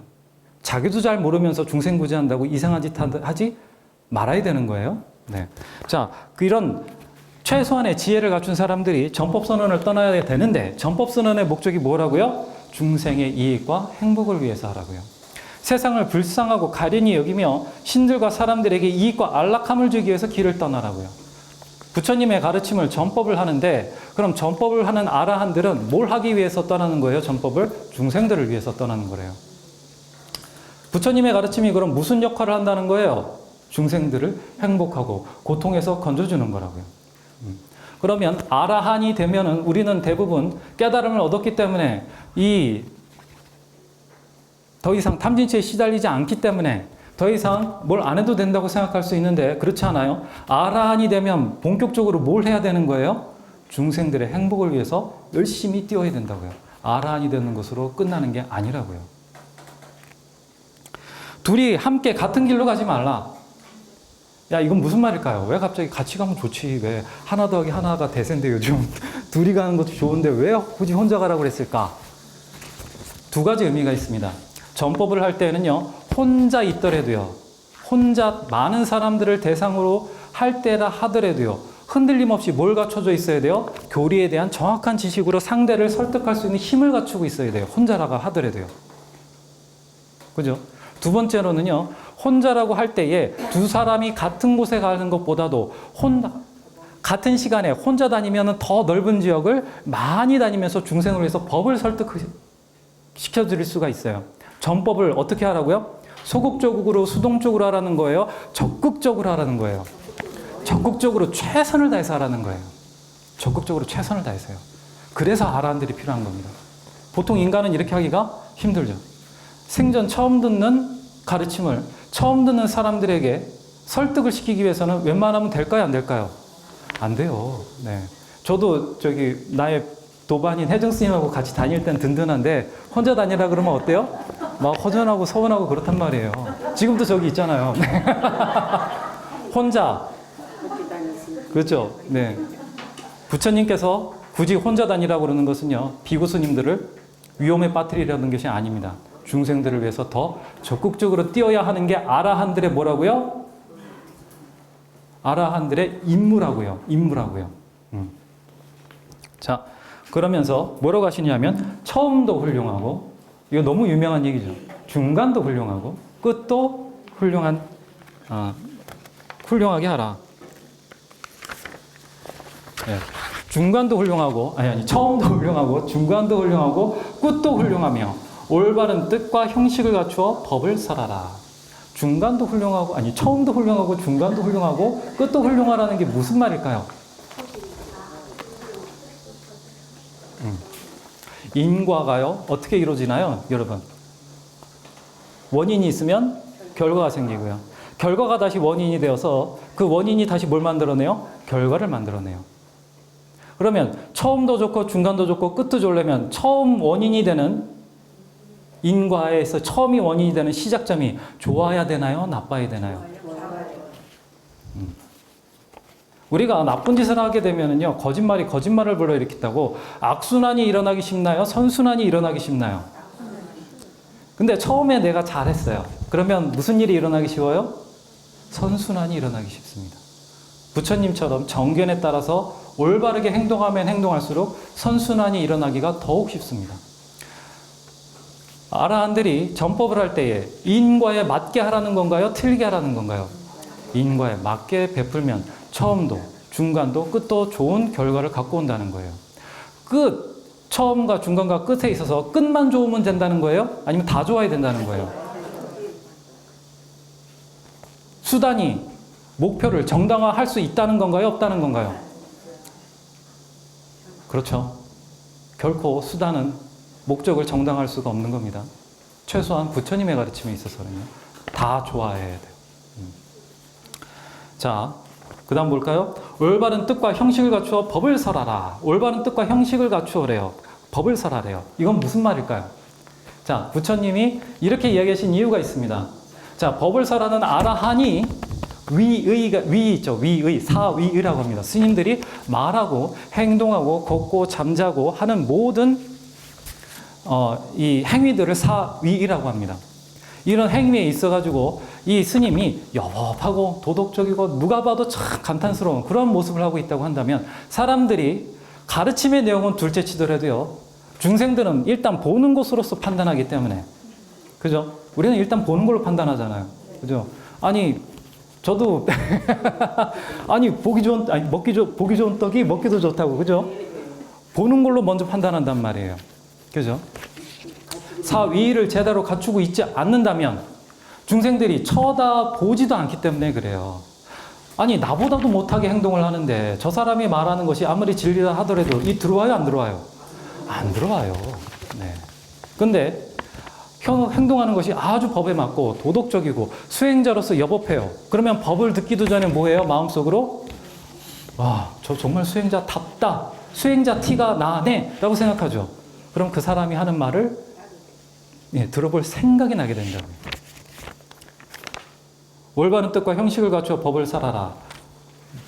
말과 행동과 생각에 있어가지고 뭘 갖추라고요? 도덕성을 갖추고 여법하게 잘 대해라. 이 얘기입니다. 자, 법에 맞는 원만하고 청정한 수행자의 범행을 보여줘야 한다. 청정 범행을 보여주라는 거죠. 네, 먹는 것을 무하니까 탐진치를 멀리해야 됩니다 하면서 먹을 때는 그냥 바로 이렇게 두 그릇 세 그릇씩 먹고 또 좀 더 주십시오. 이거 맛있는데 이것만 주십시오. 하면 돼요, 안 돼요? 안 돼요. 그죠? 부처님의 가르침에 맞게 탐진치를 최소한 일반 사람들보다도 탐진치를 참고 절제하는 모습을 보여줘야 된다고요. 아까 중생들은 뭘로 판단한다고 그랬어요, 먼저? 보는 걸로 먼저 판단한다고 그랬어요. 입는 거는 그렇다 쳐요. 뭘 가장 먼저 보여주는 게 탐진치를 그래도 저 스님이 욕망을 절제하는구나 하는 걸 보여줄 수 있을까요? 나오는 업도 중요합니다. 근데요, 말로서 나오는 업만큼 중요한 게 뭐예요? 들어가는 업이에요.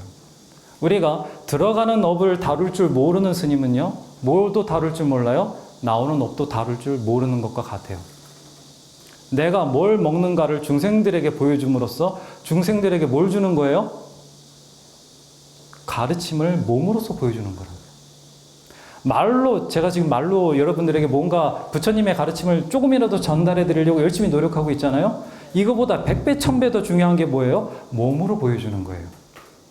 중생을 생명을 사랑하는 마음으로 채식하는 모습을 보여주는 것 자체가 이렇게 100시간, 1000시간 떠드는 것보다 더 100배, 1000배 훌륭한 거라고요. 실제 모범을 보여주는 게, 몸으로 보여주는 게. 그걸 하라는 겁니다. 이렇게 언교와 행교가 맞아야지만 실제로 뭐 할 수가 있어요? 세상 사람들이 부처님의 가르침을 믿고 따를 생각이 들게 된다고요. 자, 세상에는 더러움에 덜 물든 업을 지닌 사람들도 있다. 다만 그들은 가르침을 듣지 못했기 때문에 고통받고 있으니 만일 그들이 가르침을 듣는다면 곧 지혜가 생길 것이다. 가려서 골라가지고 제도하라는 건가요, 이게? 아니면 일단 인연이 있는 사람부터 시작해서 점점 인연이 박하더라도 인연을 좀 더 두텁게 만들어가면서 다 구제하라는 말인가요? 다 구제하라는 말이죠. 근데 먼저 뭐부터요? 인연이 있는 사람부터 구제하라. 맞는 말이죠. 우리가 무슨 일을 할 때에, 그죠? 무슨 일을 할 때에 순서에 맞게끔 일을 하는 게 중요합니다. 순서를 틀리게 하면 해받아요. 그렇죠? 여러분들 저기 요리 잘하시니까 잘 아시겠지만 요리할 때도 일정한 순서가 있습니까? 없습니까? 일정한 순서에 맞춰서 요리를 해야 요리가 어때요? 성공하게 되죠. 중생구제도 마찬가지예요. 내가 중생의 그 부처님의 가르침을 잘 듣고 받아들일 수 있는 중생부터 내가 잘 끌어들여가지고 부처님 법으로 끌어들이게 된다면 어떤 세력이 강해지나요? 부처님을 따르는 세력들이 강해지겠죠. 많아지고. 세력이 많아지면 많아질수록 어때요? 부처님의 불법을 펼치기가 쉬워요? 어려워요? 쉬워요. 그러니까 뭐부터예요? 죽어도 말을 안 듣는 사람을 하나를 내 평생 이 사람 하나 하면 내 태어난 값 한다고 쫓아다녀야 돼요? 아니면 이 귀가 열려있고 지혜로운 사람을 많이 제도해가지고 세력을 일단 많이 만들어가지고 부처님 법을 따르는 사람을 많이 만드는 게 더 좋아요.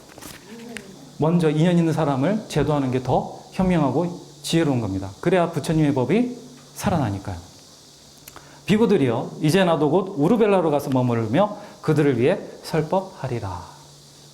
너희들만 가고 나는 이제 여기서 이제 교주니까 이거 보시 받아오면 보내고 알았죠? 이렇게 한 게 아니에요. 어떻게 했다고요? 나도 가겠다. 그러면 이 전법은 부처님만 하는 거예요? 아니죠. 앞에 있는 승부가 같이 다 하는 거예요. 그죠? 그러면 부처님이 말씀하신 이 전법은 부처님도 행하는 거예요. 그러면 그걸 따라하는 스님들은, 60아라한들은 부처님이 행하시는 바를 자기들도 따라서 행하는 거죠. 그죠? 이 전법의 내용은 수메다가 했던 발언의 내용과 똑같다고 그랬어요. 그럼 전법의 내용은 곧 부처님이 수메다였을 때 발언했던 것, 아기 보살이었을 때 발언했던 것을 전법에 고스란히 표현했다고 볼 수 있죠. 내용을 보면 부처님이 아기 보살 때 내가 7걸음을 걸어가지고 중생들을 다 구제하겠다. 그런 내용이 전법에도 고스란히 들어가 있죠. 그죠? 수메다 때 했던 발언이요. 당신께서 했던 아주 전생에 무수히 과거에 했던 전생에 수메다였을 때 했던 발언이 아기 보살 때 탄생계로서도 다시 한번 드러났고 다시 그게 전법 선언으로 이어져 내려왔습니다. 그런데 그 앞에 거하고 성격이 좀 달라요. 앞에는 혼자 했어요. 그죠? 이 전법 선언은 이제부터 어떻게 되는 거예요? 다 같이 하는 거예요. 어떤 존재들이요? 지혜를 얻은 존재들이요. 그러면 부처님에게 배운 부처님의 제자들은 부처님이 말씀하신 발언, 서원을 이제부터 같이 따라하는 건가요? 따라하지 않는 건가요? 따라하는 거예요. 따라하는 거예요. 지금 전법선언의 전문을 말씀드렸는데 그만둬라 멈춰라 하는 내용이 있나요? 없나요? 없어요. 부처님께서 반열반에 들으시기 전까지도 이 전법선언을 열심히 하라고 하시면 하셨지 멈추라고 하신 역사가 없습니다. 그러면 부처님의 가르침을 따르는 모든 사람들은 사실은 뭘 배우고 있는 거예요? 부처님의 발언을 배우고 있는 거예요. 발언의 뿌리는 자비심이에요. 이 자비심은 중생심에서 나오는 건가요? 중생심에도 자비심은 있어요. 그렇지만 중생의 마음은 어때요? 생하고 멸합니다. 변화해요. 변덕이 심하다고요. 오늘 아침에는 부처님 가르침 듣고 감동에 젖어가지고 내 그냥 진짜 내 이제 진짜 올바르게 산다 내 두고 봐라 하고서 저녁에 그냥 딱 집에 갔더니 막 중생의 자비심은 장담을 할 수가 없습니다. 생멸해요. 늘 무상하다고요. 부처님의 자비심도 이렇게 무상한가요? 변함없죠. 그러면 부처님의 자비심은 중생심에 뿌리를 두고 있는 건가요? 인간 누구나 똑같이 본질적으로 동등하게 있는 본질에 뿌리를 두고 있어요. 그 본질을 뭐라고 부른다고요? 불교에서? 예, 말하면 척이면 척이네요. 아, 기분이 좋습니다. 네.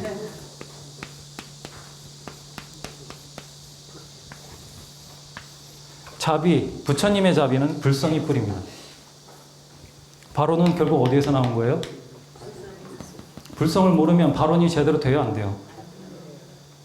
불성을 모르면서 불교를 제대로 할 수가 있어요, 없어요? 없습니다. 불경을 여러분들이 들여다보세요. 전부 무슨 얘기예요? 불성 얘기예요. 불성 얘기입니다. 다시 한 번만 강조할게요. 발언의 뿌리는 발언을 이루고 있는 뿌리는 어디라고요? 이건 중생심의 자리를 두고 있는 자비인가요? 아니면 불성을 뿌리로 하는 자비심입니다. 이게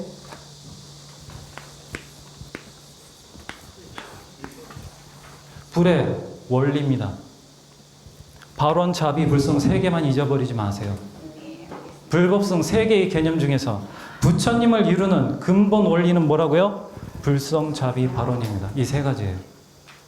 이걸 벗어나는 부처님은 있다 없다? 없습니다. 조금 어렵게만 한번 설명드려 볼게요. 이 불성은요,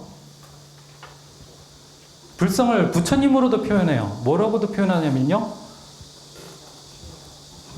청정법신 비로자나불이라고도 표현해요. 부처님으로도요. 자비는 자비하려고는 마음만 있나요? 아니면 자비 플러스 자비를 베풀 수 있는 공덕도 같이 있는 건가요? 사실 표현은 안 했지만 공덕도 늘 같이 있는 거예요. 예. 그러면 이 자비 플러스 자비에는 자비 공덕이 늘 같이 다니는 겁니다. 굳이 공덕 말 안 했으니까 공덕 없잖아요 이러면 안 돼요. 자비는요, 자비를 펼칠 수 있는 공덕이 항상 같이 다니는 겁니다. 원만 보신 노사나불. 진리와 진리에 담겨져 있는 진리에서 나오는 공덕을 인간에게 펼치려면 어떤 모습으로 등장을 해야 돼요? 인간의 모습으로 등장해야 돼요. 왜 인간의 모습으로 굳이 등장해야 되죠? 인간에게 이걸 가르쳐주기 위해서요? 베풀기 위해서요? 왜냐하면 인간은 봐야지만 이해하고요. 실제로 모범을 보여야지만 따라 할 수 있기 때문에 그래요.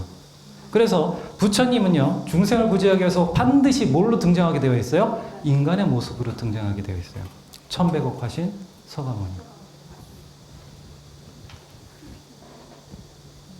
이해되시나요? 네. 발언을 행하는 사람입니다. 불성에서 나온 자비는요, 결코 사라지거나 무너지지 않고 무한한 자비와 공덕을 지니고 있고요.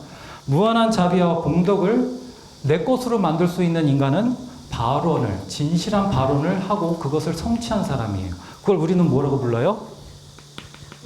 부처의 세 가지 핵심적인 원리는 발언, 자비, 불성이고요. 이걸 좀 어렵게 교리적으로 좋게 표현한 것이 비로자나불, 청정법신 비로자나불, 원만보신 노사나불, 천백億화신 서가모니불입니다. 그래서 천백億화신 서가모니불은요, 중생의 근기에 따라서 수많은 모습으로 등장하게 되어 있죠. 그죠? 자, 34분. 제가 욕심이 많아가지고요, 여러분들한테 드리고 싶은 이야기를 많이 준비했는데, 아직 다음 강의 또 있으니까요. 자, 오늘 준비한 것 중에 가장 핵심이 되는 내용 중에 하나를 또 말씀드리겠습니다. 아까 질문이 들어왔는데 그 질문하고도 관계가 있는 이야기예요. 네. 자, 이제 알겠어요. 스님이 하도 앞에서 떠드니까 아이고 이제 고개는 끄덕끄덕했으니까 이제 이거 알긴 알겠는데 발언도 알겠어요. 진실한 마음으로.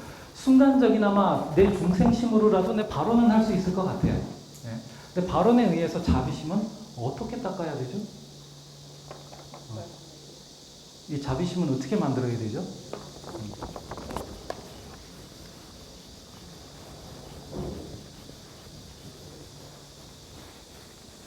자비심이 없으면 연결됩니까? 안 됩니까?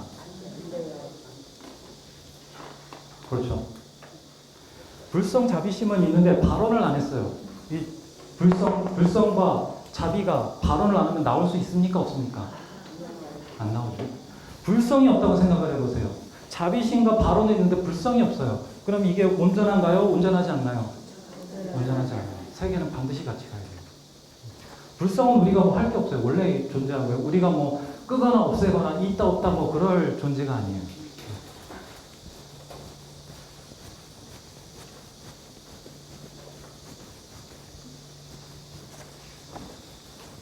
그럼 문제는 자비와 발언이죠.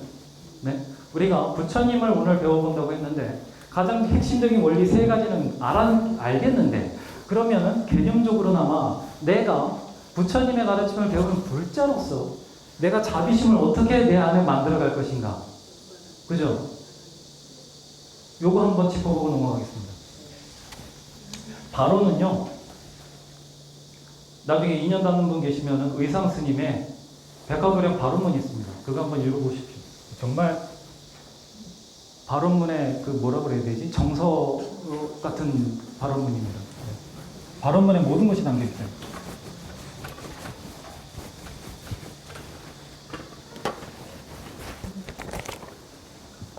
아까 전법선언 기억하시나요? 처음에 아라한들아 너희들 내 말 잘 들어라. 이제부터 너희들 나 덕분에 아라한댔으니까 내 소원도 한 가지 들어줘야지 하면서 이제부터 자, 부처님 뭐 하면 되는데요? 설마 다단계 하는 건 아니죠? 자, 다단계 맞다 얘들아. 야, 근데 상품이 뭐다?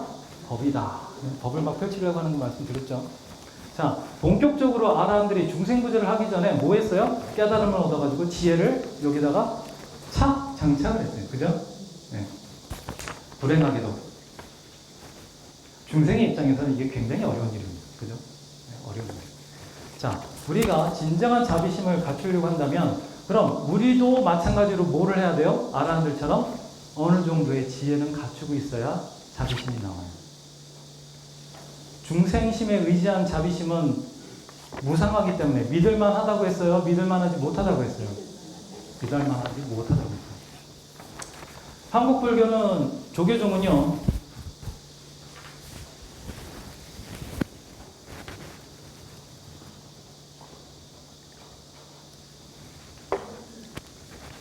선종이죠? 선종이죠? 네, 선종입니다.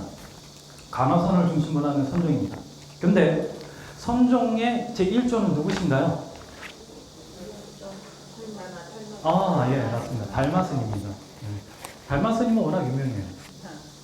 아니, 어느 천주교 신도님 집에 가실까 한번 잠깐 갈 일이 있었는데 거기 달마도가 걸려있더라고요.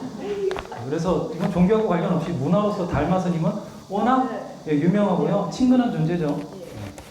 달마스님이 어떤 분이었는지는 지금 이 자리에서는 일단 거론하지 않겠습니다. 역사적으로 어떤 분인지. 달마스님이 선종의 1조예요. 달마스님께서 해가라고 하는 스님에게 법을 가르쳐 주시게 되는데 그 유명한 안심법문이라는 것이 있습니다.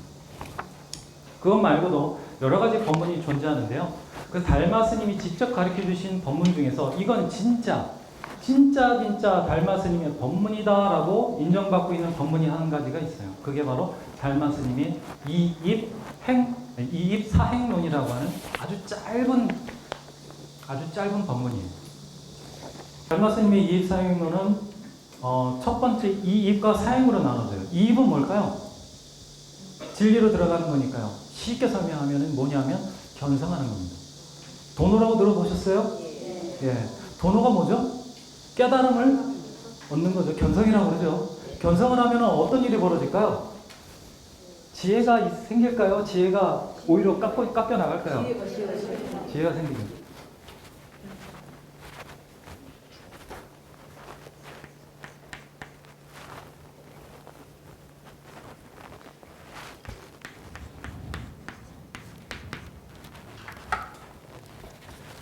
불교에서 지혜하면은요, 여러분들은 두 번 따지지도 말고 첫 번째로는 기본적으로 이걸 생각하시면 됩니다. 공에 대한 지혜를 얘기하는 거예요. 무조건 공으로 연결해 주시면 돼요. 경전 공부하실 때 불교에서 공이나 반야가 나왔다. 불교 경전에서. 그럼 뭘 얘기하는 거예요? 공을 이야기한다고 보시면 돼요. 공 하나만 가지고도 사실은 저한테 배당된 8시간을 다 써도 할 얘기가 넘쳐나지만 지금 불교 개념이라고 하는 이 강의 이 취지에는 맞지 않으니까 그건 나중에 법편에서 간단하게만 한번 다뤄보겠습니다. 어쨌든 이 입은 뭐예요? 지관수행. 많이 들어보셨죠? 집중과 알아차림 수행을 통해 가지고 내 안에 있는 불성을 깨닫는 거예요. 밖으로는 세상이 다 공이라는 것을 관하는 겁니다. 세상이 공이라는 건 뭘까요? 다 내 앞에 있는 것들이 실체를 가지고 있는 것들이 아니라 잠시 인연에 의해 가지고 여러 가지 사대가 지수화풍이 모여서 임시로 모여진 인연 화합물이다. 이걸 깨닫는 것이 공을 관한다 라고 하는 겁니다. 어쨌든 불성을 깨닫게 되면 사실 공을 깨닫는 거예요. 여러분 불교 경전을 보면 불교 역사가 굉장히 깁니다. 그죠? 불교 역사가 굉장히 길기 때문에 처음에 이러한 말로서 표현할 수 없는 말의 언어와 문자로서 표현할 수가 없는 진리의 세계를 그때그때 문화와 사람들의 성향에 따라서 다양하게 표현을 했는데 그걸 처음에는 열반이라고 하기도 하고요. 그죠? 진여라고 하기도 하고요. 일심이라고 하기도 하고 아래 아식이라고 하기도 하고 공이라고 하기도 하는 겁니다. 열애장이라고 하기도 하고요. 사실 이건 뭐 다 뭐예요? 다 같은 불성을 얘기하는 거예요. 본질을 얘기하는 거라고요. 인간의 본질을. 이 입은 쉽게 얘기하면 그냥 견성이라고 생각하시면 됩니다. 내 안에 있는 불성을 만나서 말로만 듣던 불성이 이런 거구나 하고 아는 거다. 이게 첫 번째예요. 네. 이게 있어야지 이야기가 돼요. 이걸 뭐라고 부르느냐 하면 한국 불교에서는 아니 대승불교에서는 선종에서는 도노라고 부릅니다. 깨달음을 얻었다. 네. 도노라고 부르죠. 사행은 뭘까요? 이 이익을 해서 진리를 깨달았어요. 공이 무엇인지 실제로 체험을 했어요. 그 체험을 한 지혜를 가지고 내가 지금 살아나가는 경계마다 닥쳐오는 일들이 있겠죠. 그것을 다루어 나가는 것이 사행입니다. 우리에게 닥쳐오는 일들은 어떤 것들이 있을까요? 두 가지가 있습니다. 기본적으로. 하나는 역경계라고 불리고요. 또 하나는 순경계라고 불려요. 우리에게 일어나는 모든 일은 이 두 가지 일에서 벗어나지가 않습니다. 자, 보살이 되어가지고 진정한 자비심을 갖추기 위해서는요, 자기의 업을 자기가 잘 다뤄야 될까요? 아닐까요? 자기 성질 나는 대로 행동하면 돼요? 안 돼요? 자비심 내려고 하다가 저놈이 내가 좋아하는 걸 가져가고 보시하시죠 가져가면 어때요? 욱 하고 올라오면 돼요? 안 돼요? 안 되죠. 보살의 자비심은 변화가 있다 없다? 없다예요. 그러면 자기 업에 내가 지니고 있는 탐진치라고 하는 업에 내가 흔들리면 돼요? 안 돼요? 안 돼요. 자, 역경계가 닥쳐왔어요. 그러면 내가 세세생생 지어온 탐진치의 업들, 악한 업들이 나를 어떻게 하려고 하는 거예요? 쥐고 흔들려고 하는 거예요. 이럴 때 어떻게 해야 되죠? 내가 자비심을 계속 유지하고 싶어요. 역경계가 왔어요. 나는 일단 견성을 했는데, 도노는 했는데, 마음이 계속 흔들려요. 도노를 했다고, 견성을 했다고 해서 여러분 마음에 탐진치가 안 일어나는 게 아닙니다. 진리를 깨달았어도 나의 중생의 마음은 아직 깨끗해졌어요? 안 깨끗해졌어요? 왜요? 왜 그렇죠? 도노를 했는데도, 진리를 깨달았는데도 중생의 마음은 아직 더러워요. 왜 그렇죠? 중생의 마음은 뭐에 따라서 이루어지기 때문에 그래요? 맞아요. 인과에 따라서 만들어졌기 때문에 인과에 의해서 더럽혀진 중생의 마음은 뭐에 의해 가지고 청정하게 만들어야 돼요? 똑같이 인과 율에 맞춰야지만 청정해집니다. 내가 아무리 진리를 깨달았다고 하더라도 이 보편적인 법칙을 깰 수가 있어요, 없어요? 없어요. 없어요. 맞습니다. 부처님의 가르침은요, 보편적인 진리를 뛰어넘어서 자기 멋대로 무언가를 바꾸거나 변화시키는 법이 아니에요. 처음도 좋고 중간도 좋고 끝도 좋은 게 부처님의 법이라고 그랬죠. 그게 뭐라고 그랬죠? 인과에 맞게 행동하라. 올바른 선한 업으로서 선순환을 일으켜라. 부처님의 가르침에 따라 공을 깨달았으면 그 공의 지혜에 맞춰서 뭐 해야 한다고요? 중생으로서 따가운 탐진치를 정화시켜 나가야 된다고요. 뭐에 맞게요? 인과에 맞게요. 이걸 뭐라고 불러요? 도노의 의지에서, 공의 의지에서, 진리의 의지, 불성의 의지에서, 내가 가지고 있는 나의 본질, 나라고 하는 존재의 본질의 의지에서 닦아나가야 된다. 중생심을 닦아나가야 된다. 그걸 도로 좀 쓰라고 합니다. 자, 처음에 역경계가 다가왔어요. 그러면 어떻게 해야 될까요? 자, 나에게 원한을 품은 어떤 증오심을 품은 그러한 업력이 나에게 닥쳐왔어요. 그러면 아이씨 억울해 죽겠네. 그건 내가 전생에 한 건데 그 전생에 나한테 따져야지 하고 그냥 넘겨야 되나요? 아니면 부처님의 가르침에 맞게 잘 대응해야 하나요? 그러면 어떻게 하는 것이 부처님의 가르침에 맞게 잘 대응하는 거죠? 역경계가요? 역경계가 딱 닥쳐왔을 때 역경계는 나에게 손해를 가져오는 경계들이죠. 나를 불편하게 만들고 나를 고통스럽게 만드는 것들이 역경계입니다. 나를 거스르게 해요. 참 힘들게 해요. 없었으면 좋겠는데, 저 사람이 안 보였으면 좋겠는데 늘 내 옆에 나타나요. 회사를 이직을 했는데 거기 또 오네. 아니 학년을 바꿨으면 회사 헤어졌으면 좋겠는데 또 따라오네. 이런 역경계가 나타났을 때 그 역경계인 대상을 치워 없애야 되나요? 불가능합니다. 또 만나요. 그럼 어떻게 해야 되죠? 때려 없애야 된다고요? 아니죠? 예, 예. 어떻게 해야 되냐? 보원행이라고 하는 걸 해야 됩니다. 원한을 갚아주는 행. 원한을 어떻게 갚아줘요? 원한을 원한으로 갚아줘요? 아니면 부처님이 말씀하신 대로 자비로 갚아줘야 되나요? 처음부터 자비로 갚아줄 수 있어요? 없어요? 없어요. 그럼 뭐부터 시작해야 돼요? 참는 것부터 시작해야 되는 거예요. 참는 것.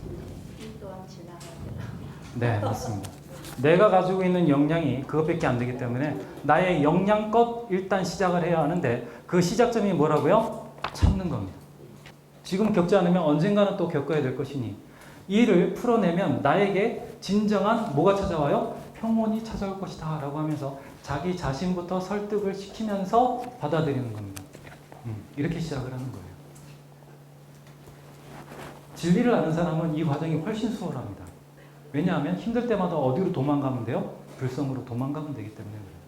선정이 들어서 알아차림 속에서 고요히 있다 보면 응어리진 게 풀립니다.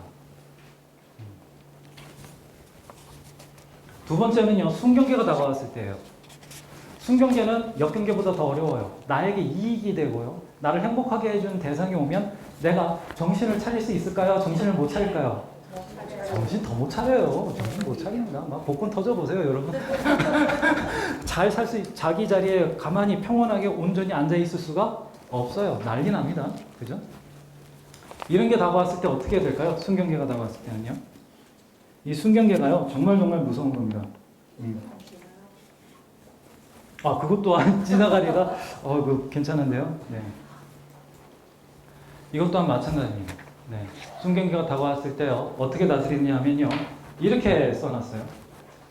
아까 이걸 하고 나서 들어가는 거라고 그랬죠? 이걸 바탕으로 다 하고 있는 겁니다.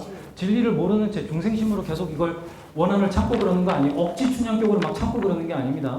순경계도 보원행처럼, 역경계처럼요, 자연스럽게 받아들이는 겁니다. 어떻게 받아들이느냐?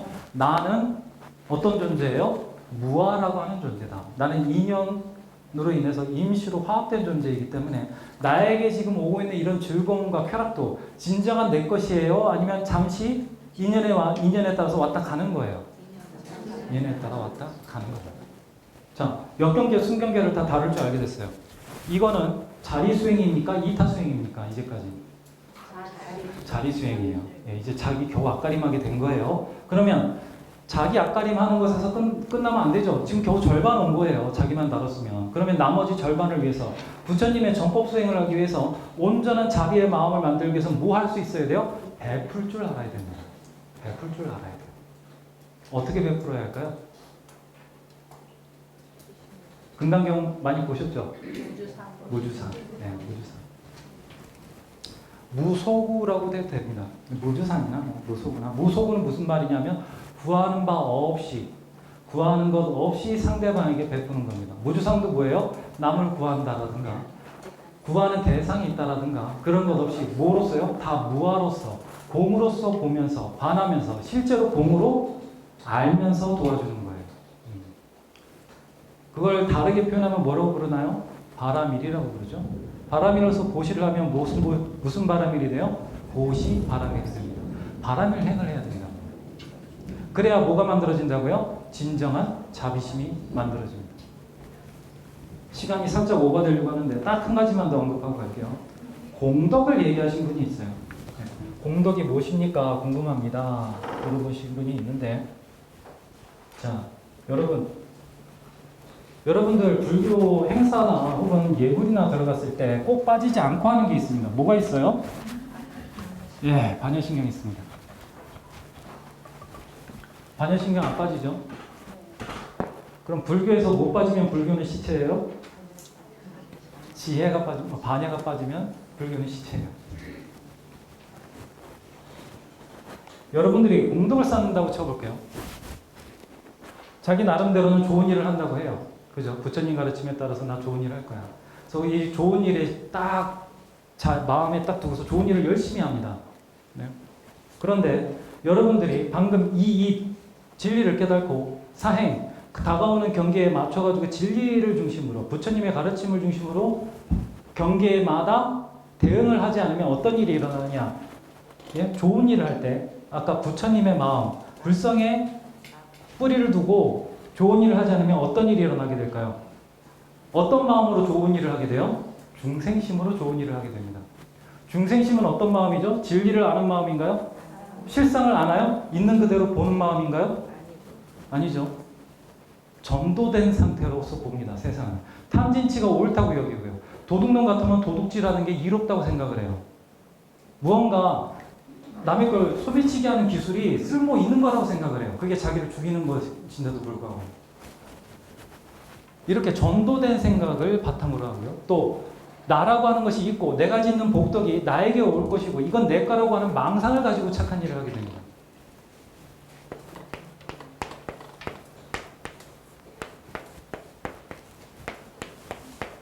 여기에 뿌리를 두고 하는 선행은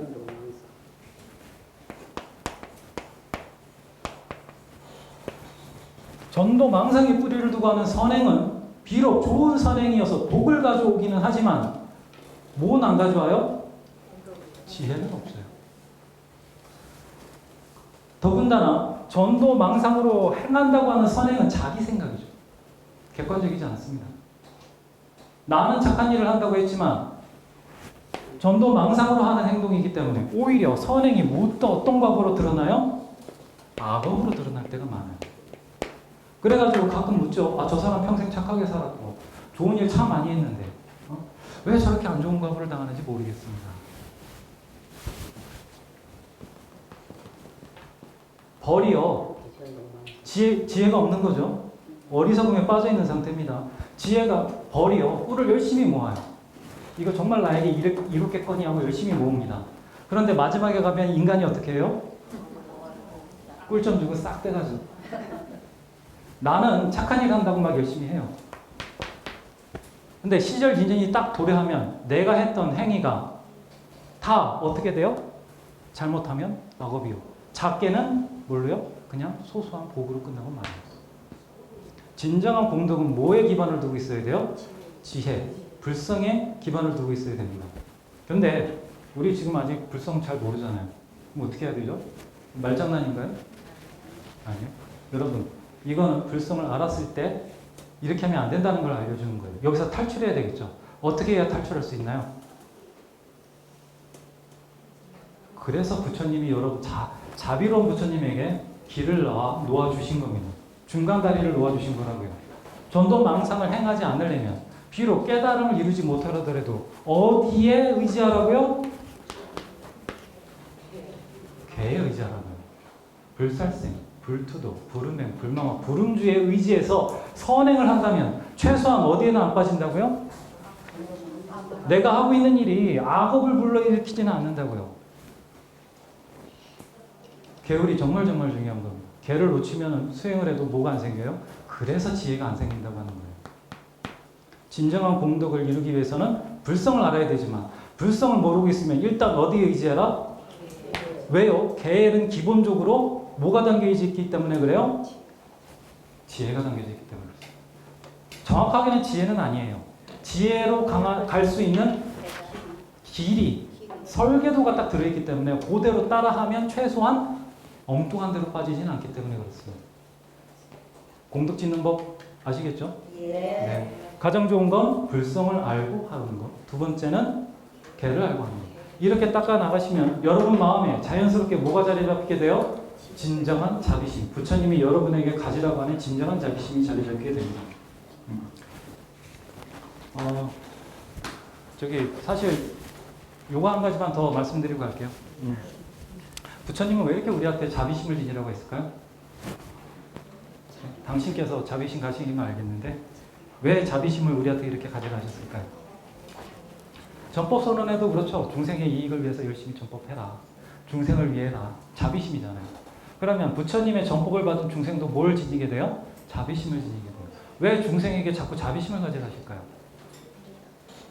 자비심만이 내가 내 자신을 구할 수 있는 힘을 가지고 있기 때문에 그렇습니다. 불성에서 나오는 자비심만이 나의 업을 진정으로 청정하게 만들 수 있기 때문에 그렇습니다. 나만을 위하는 이기심에서 탈출할 수 있는 유일한 길이 어디에 있기 때문에 그래요? 자비심이 있기 때문에 그렇습니다.